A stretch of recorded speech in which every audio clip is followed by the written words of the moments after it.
Hi guys, is British politics becoming Americanized? In the sense that the Prime Minister or the party in government needs the backing of the media, big business and mega donors? That certainly seems to be the case, and it was emphasised by Mhairi Black, the deputy leader of the SNP in the House of Commons, when she appeared on the Channel 4 podcast. Justin Greening, a former education secretary, talked here about how Labour and the Tories started out as one thing and have now become fossilised. But Mhairi explains how they have become more of a tool to serve industry and the rich than the people. Have a listen. When you look at, if you like, at the need for a more diverse parliament and to what extent, if you like, these political parties, particularly Labour and Conservatives, they were forged 100 years ago in the case of Labour. In a sense, they were drawn around political battle lines that were really important.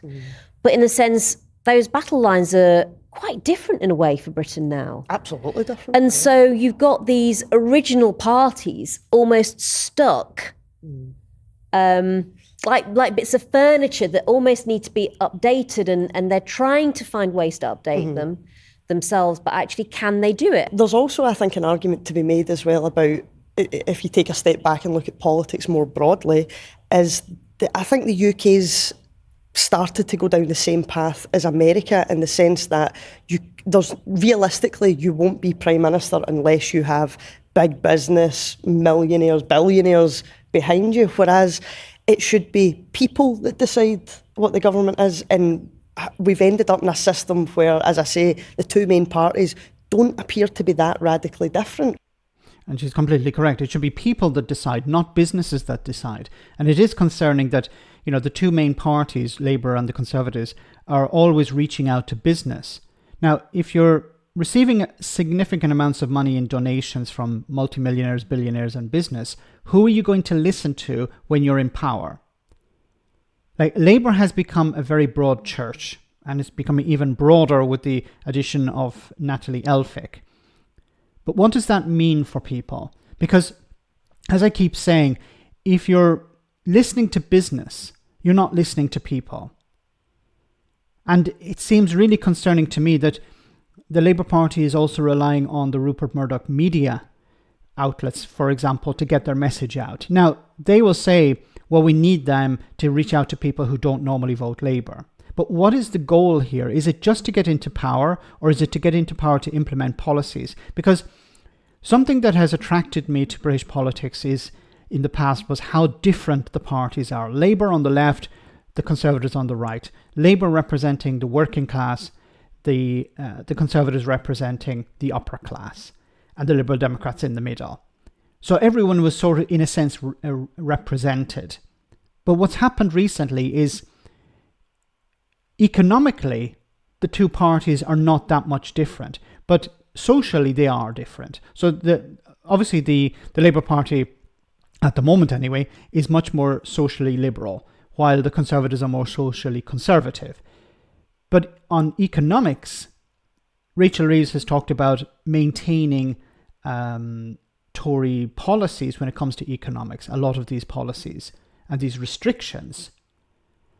This is concerning because economics is the thing that makes sure that people can pay their bills or feed their family or get a job or stuff like this. So it's concerning that you have the two main parties, in a sense, converging economically. Now, once again, socially they're different, at least for now, but economically they seem to be converging. And this is, of course, in an attempt to reach out to business, to tell business, look, don't worry, we're not going to rock the boat, everything is going to be fine. We may say things socially, but don't worry, economically, nothing is really going to change. And this is concerning because under a first past the post system, and I do blame a lot of this on first past the post, you end up with parties that have to be very similar in order to win power, because you can't be radical.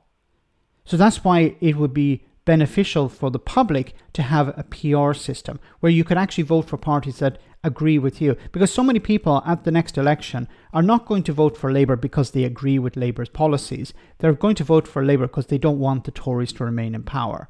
That's understandable. That's to be, supported. But what type of party is going to be in government? Is it going to be a party that is socially liberal or socially conservative? Is it going to be a party that's going to fund public services or just maintain the status quo? And when it comes to the Americanization of politics as well, I remember in 2012, Mitt Romney, who was running against Barack Obama, said that corporations are people. That was a ridiculous statement to make. It came back to haunt him. But this is the type of rhetoric that we're probably going to hear. How, it's important to listen to business because they grow the economy, stuff like this. They create jobs. But you're in power to represent people, not businesses. Well, that's the way it should be. Let me know in the comment section, guys, what you think. As always, your comments are greatly appreciated. Thanks a lot.